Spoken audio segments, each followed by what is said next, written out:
So in today's video I will show you how to tie shoelaces. So here are my shoes. I'm going to wear first shoes. So right now I'm untying the tie laces already. So I'm wearing my shoes. So take both laces, cross them over each other like this, and put one lace under the other lace and then tighten it like this, and then make one loop of the lace and then put the other lace under that loop exactly like this, and then tied it. So you can repeat the video to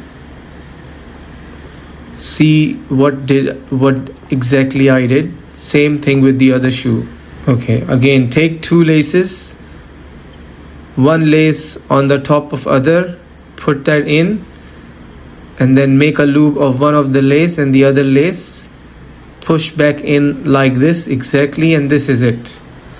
That's how you tie a shoelace.